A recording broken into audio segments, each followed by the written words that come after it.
I'm Brian Scott, and I've been had the pleasure the last 6 or 7 months of chairing a subcommittee, the City Club, on the urban growth boundary and exploring some of its issues. We're a subcommittee of the Land Use and Transportation Standing Committee of the City Club. And what we want to do today is we spent much of the last 6 months interviewing a lot of people that had projects that related to the future of development in the region and to our urban growth boundary and its possible future. And what we want to do is present some of the lessons that we've learned or information we've learned in the last 6 or 7 months. And then we've asked 3 people that are specialists in issues related to this to respond to this presentation and sort of analyze where we are. Those people are Carl Abbott, who's a professor of urban studies and planning at Portland State University. Carl's the author of several books on the history of Portland and other cities in the American West and a member of the City Club's Research Board. Robert Liberty, who is an attorney in private practice, specializing in land use issues, and a former staff attorney for Thousand Friends of Oregon. And Mike Nelson, who is the president of GSL Homes since 1990, and was formerly the president of Benj Fran Development and Dimension Homes, and a director of the National Association of Industrial and Office Parks, and the Portland Metropolitan Homebuilders Association. The idea for this project came from an article in the Business Journal on May 6, 1991, written by Tom Walsh, in which he proposed to freeze the urban growth boundary for 20 years. And at the beginning of this year's work in the Land Use and Transportation Standing Committee, a couple of folks said, particularly Ethan Seltzer, said, well, what would happen if we did that? What would that be like? What would the region be like if we did that? And those of us on this subcommittee decided to take the bait and try and ask ourselves that question and pull some information together. We have worked closely with Metro on trying to understand their regional urban growth goals and objectives. We all attended and helped in a little bit in the planning for their Metro Growth Conference in April. And we've been trying to keep abreast of their 2040 study about the future of the region for the next 50 years. We also got some valuable information from the City of Portland and their Livable Cities project. And we've based much of our analysis of how the region might evolve based on their information from inside the City of Portland. We owe particular thanks to Ethan Seltzer with Metro, Bob Stacy and Carrie Pinard with the Portland Planning Bureau, and to TCI Cable for taping this today. And they'll be willing to provide it to local cable access if somebody wants to contact them, or a tape of the program will be available through the City Club. In trying to investigate what it would mean to freeze the urban growth boundary, we had to make a number of assumptions. First, we decided to assume that our region would get 500,000 new residents. And we've heard lots of numbers, and it's unclear whether that's the whole metro area or the whole state or something else. We decided to assume that we'd get 500 new residents in the Portland metropolitan area, that there are about 2 people per household, and that meant we'd need 250,000 new households for 500,000 new residents. And because the data was most available, we decided to deal only with the Oregon side of the Portland metropolitan region. We also made another assumption that's a little harder to describe, but I guess that's a planning assumption that it would be possible to guide new residential development inside the existing urban growth boundary. And there's a great deal of debate about whether the urban growth boundary actually contains most of the development or not. We decided to assume that it was possible to guide it inside the boundary. We spent a lot of time talking about what are existing growth trends. At the Metro Growth Conference, they told us that regional existing suburban style development is at about 3 units per gross acre. But that's just the one kind of development. When we figured all kinds of development together, it would be noticeably higher, since there's more multifamily development in the central city or in the city of Portland than there is maybe in the suburban areas. So we decided to assume about 5 units to the gross acre would be the existing trend for all development. We also learned at the growth conference that there are, and if you took 250,000 units at 5 units to the acre, that'd take 50,000 acres to put on 250,000 new households. At the growth conference, we learned that there are 32,313 buildable acres of all residential types inside the existing urban growth boundary. We decided that to actually infuse reality with that, we'd have to reduce that number to allow for some natural areas, some of the green spaces preservation, and for especially difficult sites. So we figure maybe about 20,000 acres would be available for residential development inside the existing urban growth boundary, requiring an additional 33,500 acres outside the urban growth boundary. But figuring that every single acre wouldn't be developed outside the urban growth boundary, some sort of market factor allowing developers some sort of flexibility, it'd take about 50,000 acres outside our existing urban growth boundary to locate 50,000 or 250,000 units at existing patterns. This would be about a 20% expansion of the existing urban growth boundary. We tried to map, it's up here on the wall if you want to look at it later, we tried to map where did we think that was going to happen. Again, we said inside the urban growth boundary we got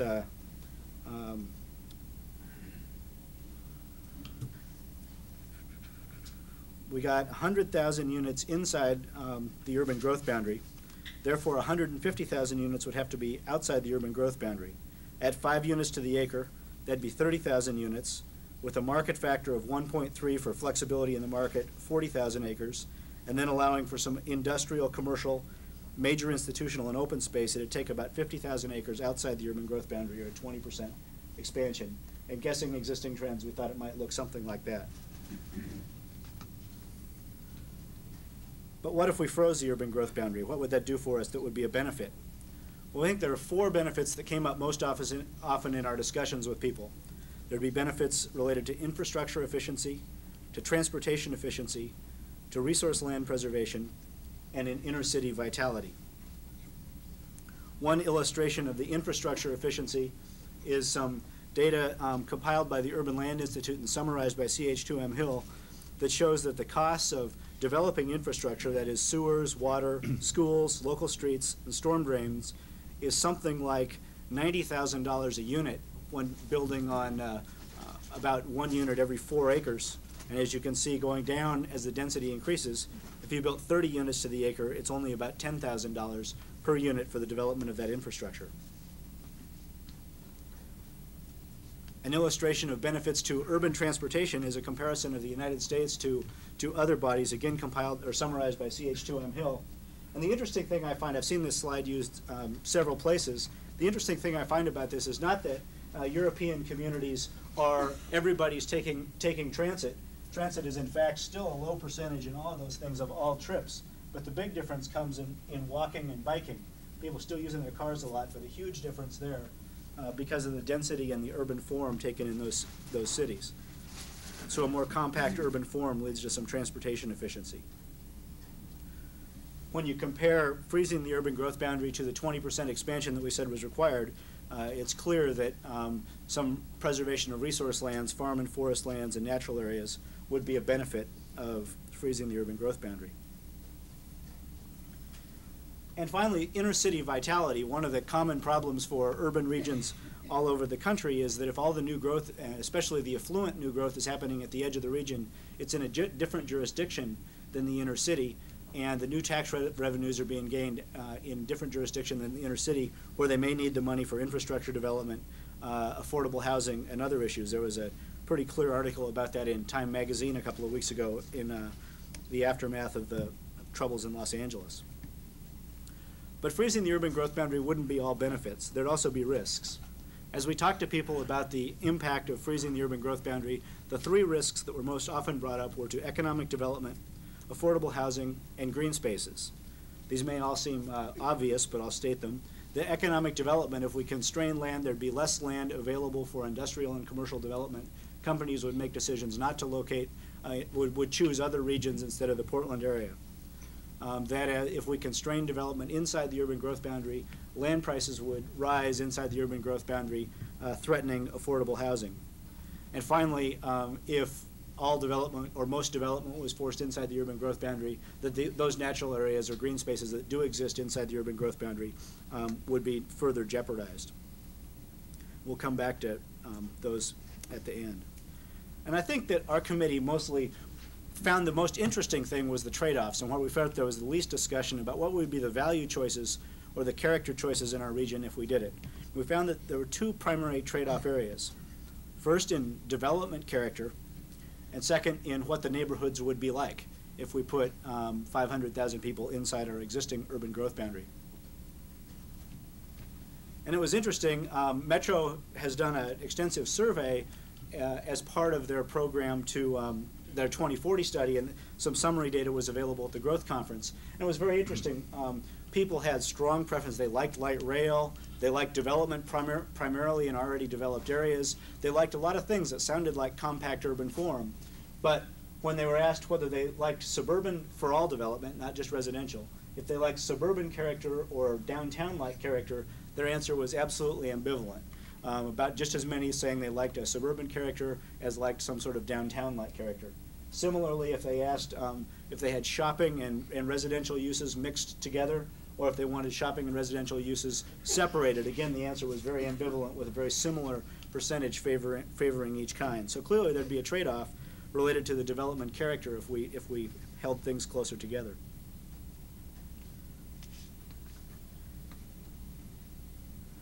Neighborhoods, and I think this is where it comes down to the most passionate discussion and the most passionate debate. We certainly all followed the development of the Albina community plan in the paper and the various neighborhoods' reactions to that. And the city of Portland has just been discussing their Livable Cities project, where they've identified 6 kinds of development character that they think they'd like to pursue or investigate if the city is to capture its fair share of the region's growth. Central business districts, granny flats, transit stations, main streets, opportunity areas, and vacant land. I'd like to describe these and discuss what we think the number of units that would be required in each of those areas, following their model but expanding it to the whole urban region. Using this little graphic of our existing urban growth boundary and excluding a couple of the peripheral pieces of it, just as a basic illustration of how those would work. In central business districts throughout the region, to put 250,000 new households in the region, we'd put 30,000 units inside central business districts. Most of those, probably more than half, would go into the central business district of the city of Portland. But additional fairly significant development in central business districts throughout the region: Hillsborough, Beaverton, Tigard, Gresham, Milwaukee, Oregon City, Lake Oswego.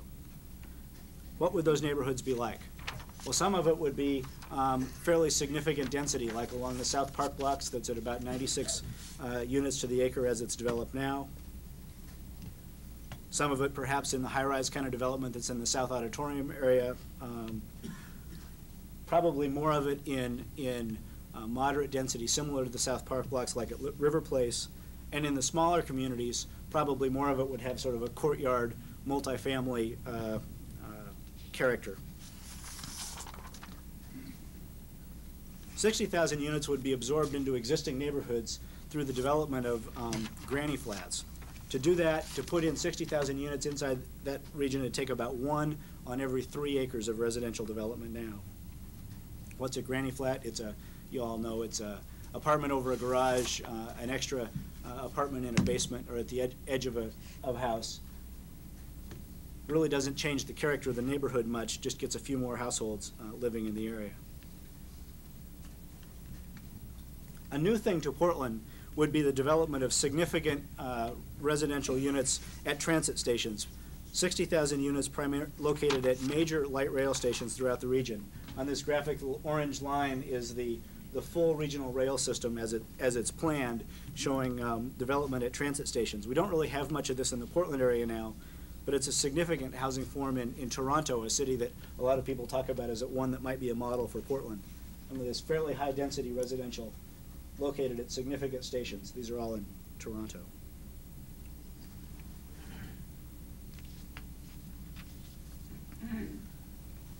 Another form of housing would be Main Street upper stories, located not on the light rail lines, but on the significant transit corridors and thoroughfares throughout the region. Hawthorne Boulevard, Northwest 23rd, the Beaverton-Hillsdale Highway, other major corridors throughout the region. This is very much like the old streetcar suburbs that were developed, that are much how our city developed originally, and many of those streets were originally developed very much in that character. Obvious opportunities would be along Hawthorne Boulevard with infill of residential, like the development that's already happening along the Broadway-Weidler corridor. Recent development on Northwest 23rd, this is over the Kitchen Caboodle. And this mix of residential and commercial uses along main streets creates quite an eclectic and an active street life, and a different kind of urban character than we enjoy in much of our region. A fifth type of development, trying again to locate these units within the UGB, would be some opportunity areas. That'd be 15,000 units on special sites throughout the region. Typical sites would be like north of downtown. We clearly have already hearing talks of development of what to do with the old rail yards. Here's a drawing of some of the plans for a mixed-use, high-density urban neighborhood being developed there. Other sites might not be quite so large, but opportunity sites like kind of leftover sites, former parking lots, sites that are underused throughout the region. The character of that development would be probably varied from one site to the next, but specific opportunities throughout the region. And the final character, and I think the one that everybody sort of gets to when you talk about what's the region going to be like, would be what are we going to do on vacant land? And I guess our image of trying to accommodate this was, okay, you can add granny flats throughout the region if you can get people to accept that that's a good trade-off. You can add the things on the main streets. You can do the central business district units. But when you get right down to it, how many units can you get onto the vacant business as usual? Can we accommodate these people within the region? We asked ourselves this question, and we spent much of the 6 months, we always kind of talked about it, and we talk about the main streets, and those things all seemed to work pretty clearly to us, but we kept coming back to, what about the vacant land? And I guess the way we tried to estimate that was sort of business as usual for existing open land development, but with a little bit of a difference. Some of it would be typical suburban development as we're seeing now, but some of it would be more transit-oriented development or neo-traditional neighborhoods like we've heard discussed by Andreas Duwani and Peter Calthorpe and City Club Open Forum done last year in Gresham. And some of it would be a mix of uses and densities, especially along some of the rail and other transit corridors. Some of this might be very much like the model developed by the City Club Open Forum last year in Gresham, which it shows a mix of units from some of the single-family residential here, not too dense, more medium density, multifamily housing, and higher density housing. What would that look like? Well, some of it would be pretty close together, single-family residential. Some of it would be multifamily residential grouped around significant open spaces. Some of it would be in clusters of housing, creating interesting courtyards and things. And a fair amount of it would be pretty much typical development as we're seeing in the suburban areas now. So we said, how much of that, if we took those basic development types, how much of it could we fit within the region? And again, this map is over on the wall if you want to look at it in more detail later. The purple here are large sites. They're transit-oriented development, mainly along light rail lines. It'd be a mix of light industrial, commercial, office, and residential units. Development at an average gross density of about 16 units to the acre. Not too many sites available for that kind of development. A lot more of this red scale development, which is also transit-oriented but less intense, not on the rail corridors, but on other transit routes. A mix of commercial and residential development, about 12 units to the gross acre on the average. Smaller sites still, the brown would be moderate density residential development with limited commercial, like a 7-Eleven or other convenience kind of things, about 8 units to the gross acre. And then the yellow sites, smaller sites, less well situated related to transportation, would be low density residential, about 4 units to the gross acre average, much like the last slide I showed. In summary, this shows about 14,000 acres developed on existing vacant land, 10,000 acres of that in residential development, and 4,000 in commercial and industrial. And in fact, when we did that at those densities, we saw 100,000 opportunity for 100,000 units developed on that vacant land. So in summary, putting those things together, we'd see 30,000 units in central business district units, 60,000 units in granny flats, 60,000 transit station units, 35,000 Main Street units, 15,000 opportunity area units, and 100,000 vacant land units. That's 300,000 units, 50,000 more than the goal of putting 250,000 units in the region. What about the risks? Well, the risk to economic development, we tried to not locate much of that development on the vacant land on existing industrial and commercial land available. used about 25% of the industrial and commercial land, so 75% of it would still be available. What about affordable housing? A recent study by the Thousand Friends of Oregon and the Metropolitan Homebuilders Association showed that in response to the LCDC rules for multifamily housing in the area, actually the affordability of housing in the Portland region had improved while the density of housing increased. So perhaps affordability actually increases with density. And one of the things we took as a basic given at the beginning of this is when we're going to develop anything, if we could avoid it on the map, on the natural areas identified by Metro through the green space program. So that was sort of we couldn't put anything on those lands, so 90% of those would still be undeveloped. So in conclusion, we think it's technically possible to put 500,000 new residents inside the existing Portland metropolitan urban growth boundary on the Oregon side. The questions are we willing to make those trade-offs? I mean, is it a good idea, and are we willing to make the trade-offs to neighborhood character and development character throughout the region? So with that, I'd like to turn it over to our panelists to discuss their reactions to that and their thoughts on what those benefits, risks, and trade-offs are. We're going to start with Carl Abbott. Well, each of us have been given 5 minutes to talk on a complex subject, and with my 5 minutes, I want to try to do two things. First, I want to agree with the message of the committee's presentation and take it a step further. Assert again that the four-county metropolitan Portland area could easily house another 500,000 people within the presently urbanized area without serious detriment to our quality of life. Because of the latest available, I'll use 1980 census data rather than 1990 for the basis of my next few comments, but the contrasts in the newer figures I think would just make my point even more strongly. Now in 1980, the Bureau of the Census found that the Portland-Vancouver area included 350 square miles within its urbanized area. That's the section of the larger metropolitan area actually developed at urban or suburban densities. The average population density in 1980 was just under 3,000 people per square mile. Without expanding the area of urbanized land as of 1980, and we've obviously done that in the last 12 years, we could absorb roughly 150,000 additional residents by developing the Portland area to the average density of Greater Santa Barbara. That's affluent, sun-bathed Santa Barbara, not gritty New York. If we increase densities to the level of Boulder, Colorado, we could absorb 200,000 new residents. That's affluent, sun-bathed, mountain-lapped, hippie-filled Boulder. Old hippie-filled Boulder. If we increase densities to the level of San Francisco, Oakland, that's everybody's favorite city, the world-class metropolis of the Great Bay, not teeming Calcutta, we could accommodate nearly 400,000 new residents, again without absorbing any, adding any new land to the urbanized area. If we increase densities to the same level that the Portland area had in 1950, we could accommodate 550,000 new residents. There's another way to present essentially the same point. An increase of 500,000 new people will add just over a third to the area's population, roughly a third.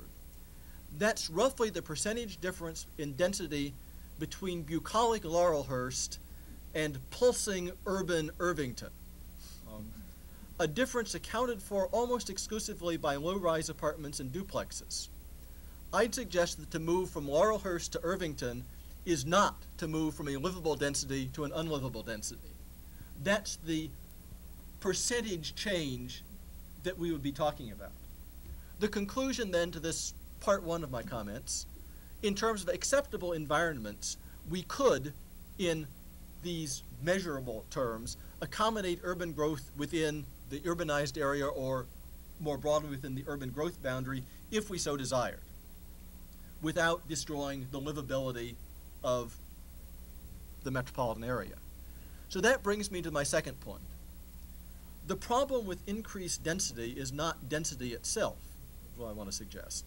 The committee has made its presentation in terms of the numbers and locations of housing units. They're easy to see and easy to count. We have lots of data about housing units. However, I think most citizens, when you get right down to it, don't really object to density in terms of dwelling units. Houses themselves, in themselves, are relatively inoffensive. What raises people's concerns, I suspect, I'll just suggest here, is the density of cars and the density of poor people. Now, one of the real problems with increased housing density is the accompanying increase in the number of cars that use local streets and spend the night parked at the curb. I'm sure that we all know that the number of housing units has been increasing in recent decades more rapidly than population because of the decline in average household size. Even more impressive has been the ability of automobiles to reproduce even more rapidly than houses or people. Indeed, there's a milestone date in American history, and it's not 1492 or 1776 or the closing of the frontier in 1890. I'd suggest it's 1976. Despite the impacts of the oil embargo and gas station lineups in the early 1970s, 1976 was the first year in which there was one registered passenger car for every 2 Americans. For the last 16 years, in other words, every adult, teenager, and child in the United States has been able to ride in the front seat at the same time. If we all got into all the registered passenger vehicles at the same time, everybody could sit in the front seat. No battles about who gets to sit in back. It's a happy thought. In the micro world, but not the macro. A real problem with finding higher densities, in other words, is finding places to store all of those automobiles and finding ways to reduce the number of 3-car and 4-car households. I'm not even going to argue about 2-car households. Let's just talk about 3-car and 4-car households. We're in luck, of course, that the answer is also higher densities to support better and more frequent public transit use and local services within walking distance of home. In this case, in other words, the short-term problem is also part of the long-term solution. But I think it's finally, to wind up my few minutes here, I think it's also important to introduce a social dimension to the discussion. For at the heart of much resistance to higher density is the fear of poor people. This has clearly been shown in much of the public response to the accessory housing or accessory apartment provisions in the proposed Albina community plan. Big lots don't necessarily mean decent neighbors, but they do tend to mean relatively affluent neighbors. People fear that the converse is also true. Back in 1979, a number of neighbors objected to the new Portland Comprehensive Plan because it set aside land for attached housing along transit corridors. Row housing is slum housing absolutely, said one angry Portlander. That's a quote I remember from the Oregonian, reporting on one of the neighborhood hearings. This is something that might be news to the denizens of Beacon Hill in Boston, or the Upper East Side in New York, or television's Heathcliff Huxtable household. But it's the common perception that denser housing brings with it social problems and penalties.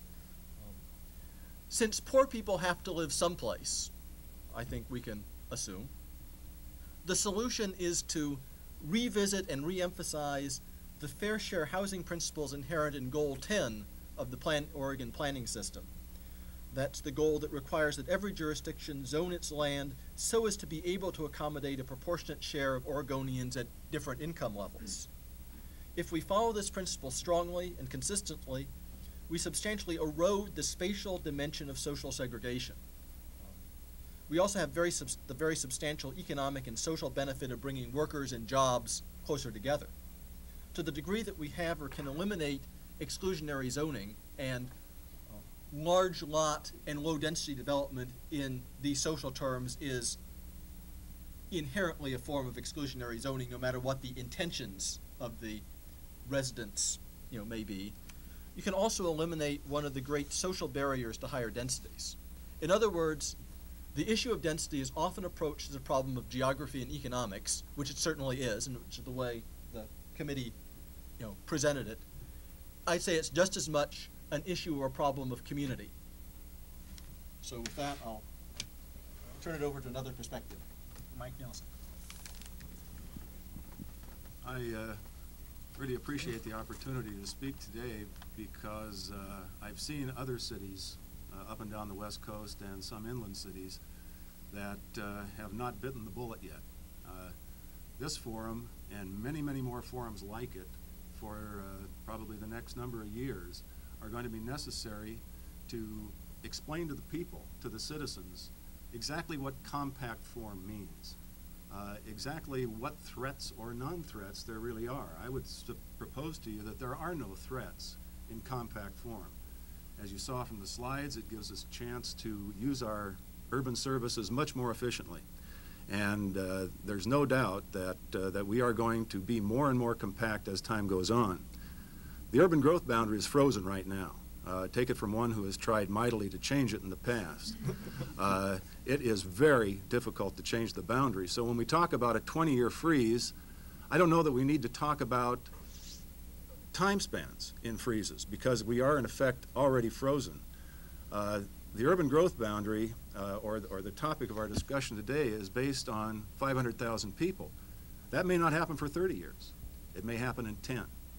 So rather than lock ourselves into a number of years, I think is the real flaw of the topic at hand. Oregonians, and I'm a native Oregonian, I class as urban farmers. We've always had a lot of room. We haven't been under the gun. We haven't been pressured to compact ourselves into into a small area. That's going to change, and we're going to be helped in that by the in-migration that is occurring right now, because most of the people that are coming are used to an urban environment and are truly urban dwellers. From a businessman's point of view, when I tried to conceive of for example, one of the slides over the kitchen caboodle of housing over retail areas, scared the heck out of me because I didn't know if the market would accept it. I'd seen condominium projects built on the waterfront go down in flames because of lack of buyers. And so when you look at it from a business point of view, the market risk is a real factor. But the more in-migration we get, those folks have already lived in that situation, and as native Oregonians visit those homes, they're going to say, hey, I could live like this. This is great. So as time goes on, we're going to have to educate the people. We're also going to have to educate the people to get out of their cars if they don't need to be in them. Certainly some of us have to be in them. We have to travel from place to place during the day. But the vast majority of workers don't. And making mass transit available, which TriMet has done a great job doing and is continuing to do, is a first step along the way. Periodic review is a Metropolitan Service District responsibility, which in effect looks at the urban growth boundary every 5 years. I would hope that that time frame might compress if the level of growth increases beyond our projections, because the urban growth boundary is really a planning tool, not the Great Wall of China. It's there to keep us compact until we absolutely need to move it in order to either promote economic vitality, which I'll talk about in just a second, or to help the affordability of housing. Truly, higher densities are much more affordable, and we're moving in that direction, and we should be happy that we are today, because if we waited for 10 or 15 years, I'll tell you, the toothpaste would be out of the tube, and it's very difficult to get it back in. The risks. Having been through the early 80s, I saw our schools close because of lack of funding. I saw our police and fire protection services go downhill. We couldn't fix our roads. We couldn't keep our parks open. We had a heck of a time. Economic vitality, therefore, in my mind, is one of the most important parts of operating a region. And what job growth does is it builds community wealth. It also builds personal wealth. It allows people to raise their families and educate their children, but it also gives the communities the amount of money that they need in order to operate. We see in Measure 5 right now a constriction, and I would certainly hope that over the next couple years, I'd like to say couple months, but a couple years, we'll solve our tax-based problem and try to restructure our taxes so that property tax does not become the end-all to supporting urban services. What happens as you get more compact, the supply of land goes down and prices go up. They're going to go up anyway, but they're going to go up a lot faster. Look at Los Angeles. I don't think they have an urban growth boundary, at least over the past few years they haven't. And prices there have escalated. Well, if you couple that with a shortage of land, you got some real problems. What you're doing is you're forcing the poor out of their homes, because people that have the cash to migrate into the area because of its livability have the money to pay the higher prices for property. Property taxes go up, cost a lot to insure a house. The higher the value, the more insurance, and the higher the property taxes. Retirees on fixed incomes are in jeopardy right now. I have an 87-year-old father that's scared to death that he's going to have to move out of his house that he's lived in for 50 years because property taxes are onerous. So we have to be careful as we regulate the boundary to allow the steam out of the kettle from time to time. We talked about commercial property. That's too broad a group. I'd like to talk to you just about one small segment of industrial land, that being land set aside for distribution purposes. You'll see that mainly at the Marine Drive I-5 connection with yellow truck lines and the other large haulers. You'll also see it down in Wilsonville with Nike warehouses and Owens Corning and Avia, several others down there. We're running short of that type of land. Now, that doesn't mean we have to expand the urban growth boundary to accommodate more land, but we might have to adjust the zoning on some parcels of underused property. I'm going to run a little over, but a quick example of what I'm talking about. There's a lot of high-tech land available in the Sunset Corridor right now. Some of the landowners would like to convert that to single family. And I went out to the city of Hillsborough and I asked them if they would consider converting that into single-family uses, and they said, no way, that's our industrial base for the future. If we give up that land today, with the urban growth boundary being what it is, we may never get our industrial base up to the point where we're any more than a bedroom community to the city of Portland, and that's not acceptable to them. So it's going to be very difficult to rezone pieces of land from one use to the other, but I think we've got to try that too.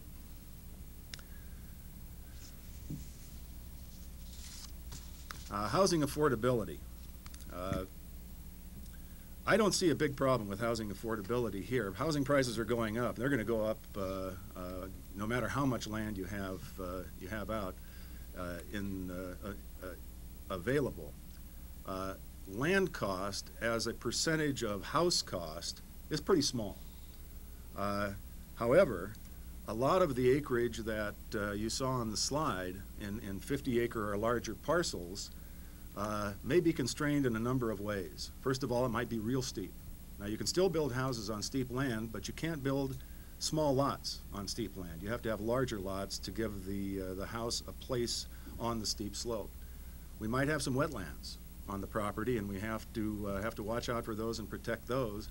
But most of all, and one that very few people think about, it might not be for sale. There are a lot of people that are quite happy, thank you very much, living where they are on 25 or 30 acres. And no matter how many times you look at a map and see the vacant land, if you can't buy it, you can't use it. So that has to be a component in the decision. Green spaces, great program. We should protect now all of the riparian areas laterally that run throughout the metro area. I would certainly hope that that Metro's bond measure goes through because of that. However, the Green Spaces program, the last time I looked at the map, they had a large protected non-riparian, very developable land area in the tens, if not hundreds of acres around a major transit station on the west side where the Sunset Highway intersects with Highway 217, affectionately known to us developers as the Peter Court property. That I suggest is not the land to preserve in green spaces. The riparian areas that run through that property, you bet. We ought to protect them now and develop them over time. Once we protect them, once we've got them, we can take our time developing them with lateral pathways and that kind of thing. So I guess to sum up, I see a delicate balance between our economy, its vitality, and certain types of land supply. I don't think we have to move the boundary today. I don't know if we'll have to in 5 years, but I think we ought to be flexible enough to be able to make that decision if and when that time comes down the line. No promiscuous expansion of the urban growth boundary, ever. Judicious expansion, always. We should not fear growth, because growth keeps our schools open, it builds community wealth, it builds personal wealth, and we should encourage economic vitality at all costs. Thank you. Robert Liberty. Thank you. I think we owe a debt of gratitude to the City Club and to Brian Campbell, is it, from the Port, for making this presentation and providing us with a thumbnail sketch of how we can grow and accommodate growth without destroying the quality of life. I'm going to speak about one topic, and that's implementation. I think that these are fine ideas, and I think most of the people I've talked to in 2 recent campaigns think they are fine ideas. But I don't think they're ever going to happen. Here's why. Oregon adopted a statewide planning program in 1973 by statute. It took 16 years before the state agency had reviewed all the comprehensive local plans for compliance with our statewide planning goals. The state had estimated it would take 2 years. Now, I've done consulting in New Jersey, California, Washington, overseas, and this is a common problem. It's unrealistic to expect the implementation of a clear and objective set of state statutory requirements before several years. Why? Well, if any of you have been to Gresham or Beaverton, the South Metro area recently, you'll see that they are not growing in the patterns that have been described here. They're not growing that way, as far as I know, anywhere in the United States. We have an institutional momentum, the causes of which I'm certainly not going to attempt to even summarize, that are tending toward additional sprawl, lower and lower densities. The only way that that is going to be changed is intervention, and that kind of intervention takes many, many years to yield results.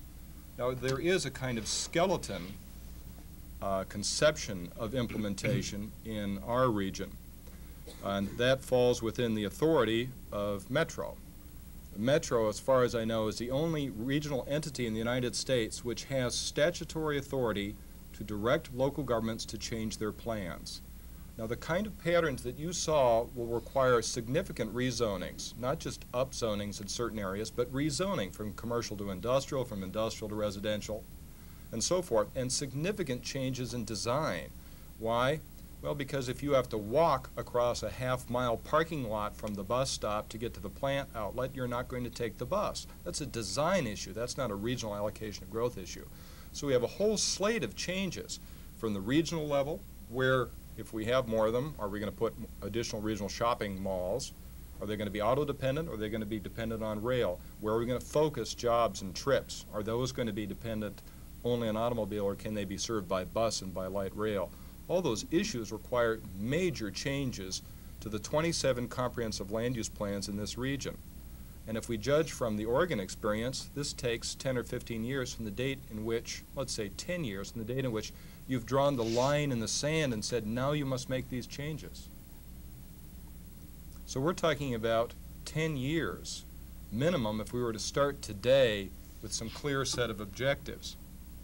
But in fact, what we have is an entity, Metro, that has this power, which is very, very unusual. People in other states are amazed when they hear about it, but which does not really have any plan for implementation. The regional urban growth goals and objectives, I think work began on that in 1988, and they were completed 3 years later. That doesn't surprise me. I know some people thought it would take longer, but those are largely advisory. With minor exceptions, those are advisory. No one has to pay any attention to them when they make any decisions at the local level. Metro's original plan was that functional plans were going to express this new urban form, and those functional plans would be mandatory, and local plans would have to conform to functional plans. The reason for this dual structure has to do with interpretation of the state statute.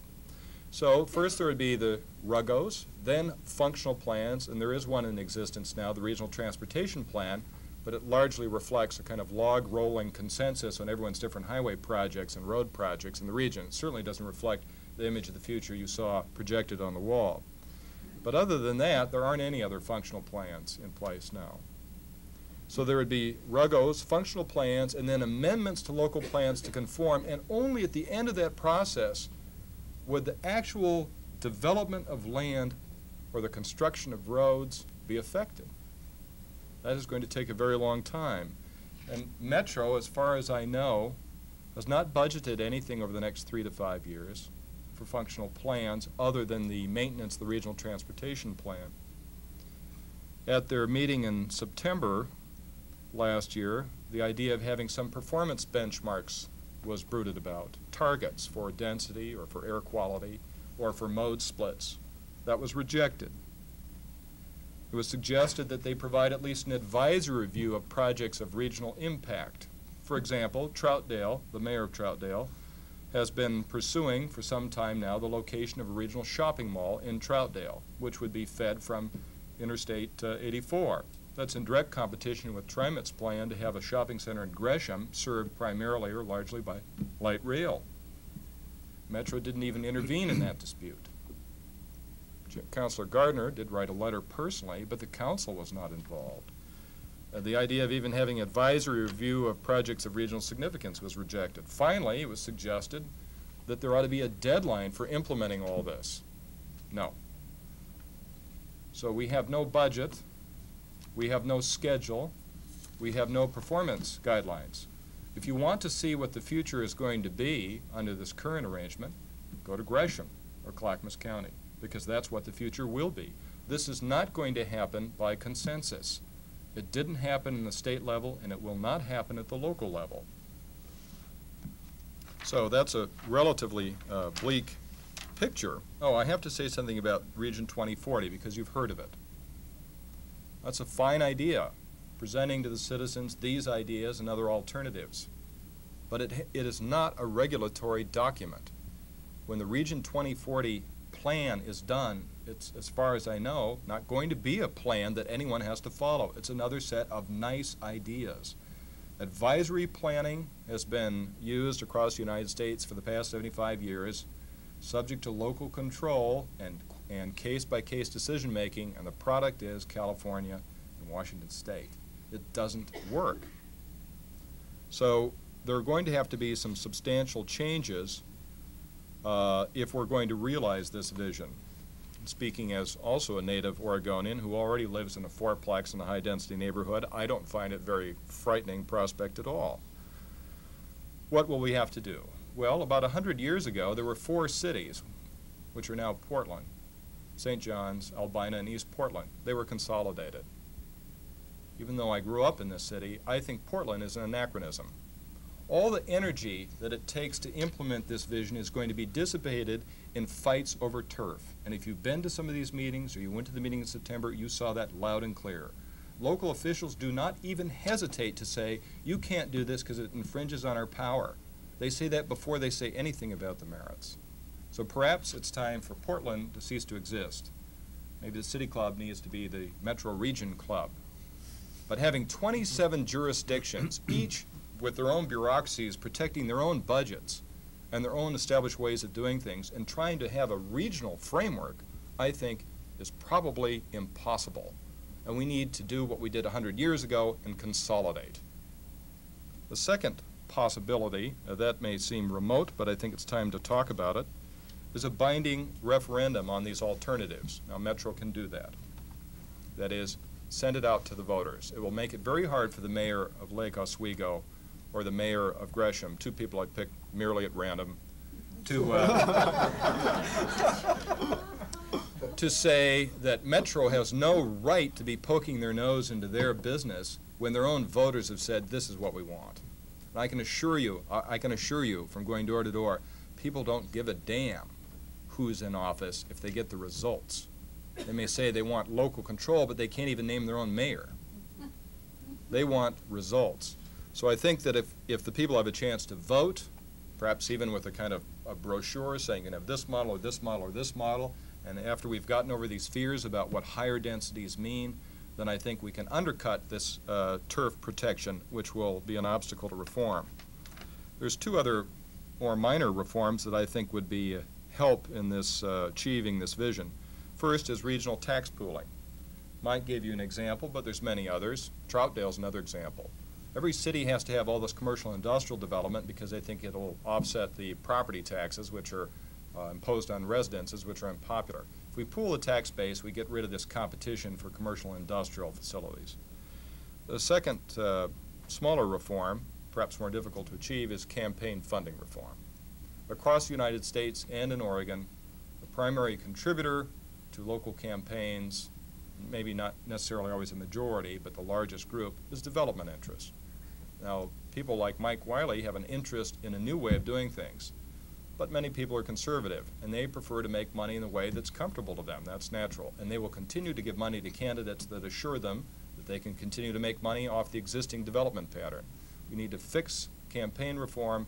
Different kinds of people will get elected who are more supportive of protecting our regional quality of life. And I'm sorry if I wasn't ambitious enough in my suggestions for reform.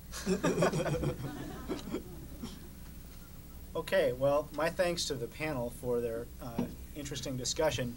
I intend to cut this off by 1:30, but I'm sure that they've said some things that will inspire some questions or some comments from any of you.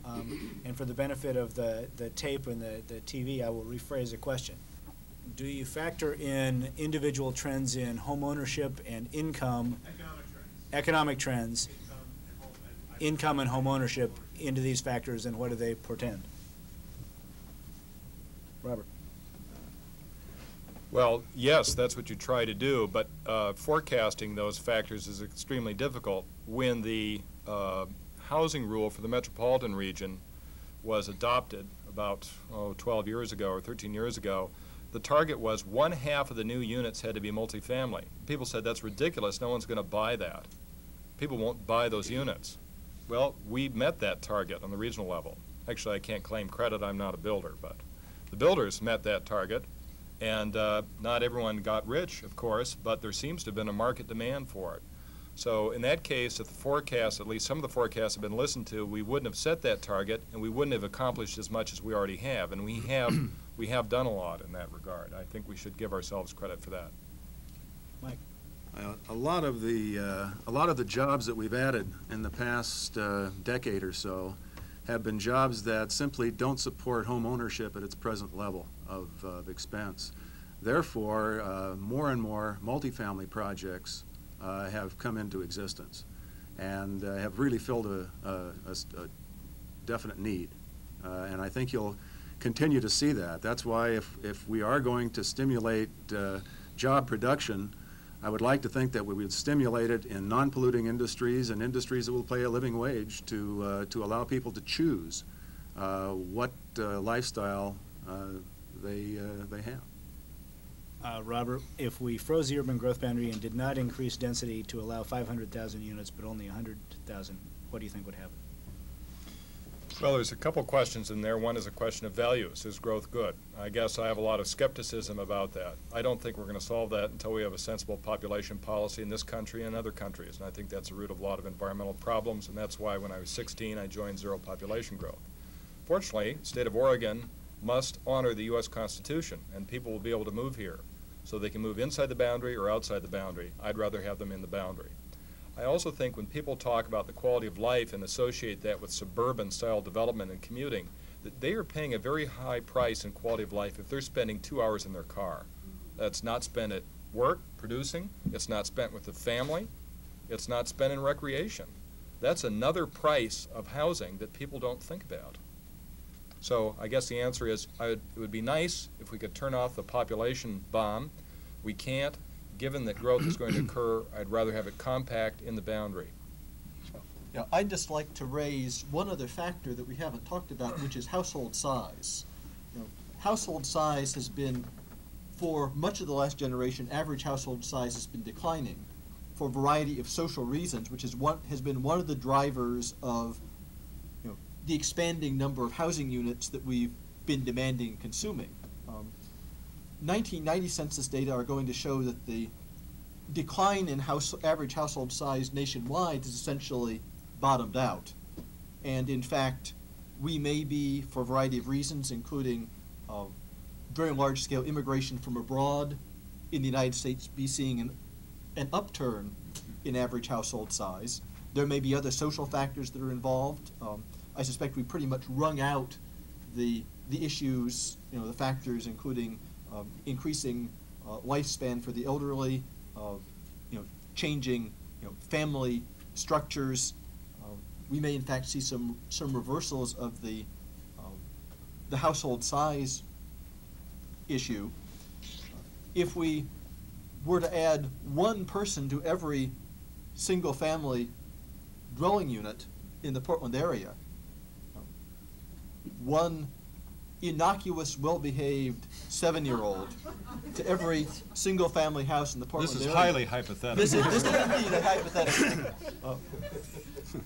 We would, that, if you looked at the numbers, we would be absorbing hundreds of thousands of additional residents in the area without any appreciable impact except a little bit more noise on the sidewalks, more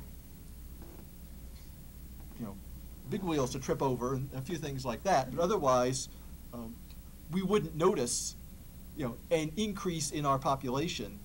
So all population increase doesn't mean two-member households from California moving up with a lot of money to buy a lot of land and build a new house on.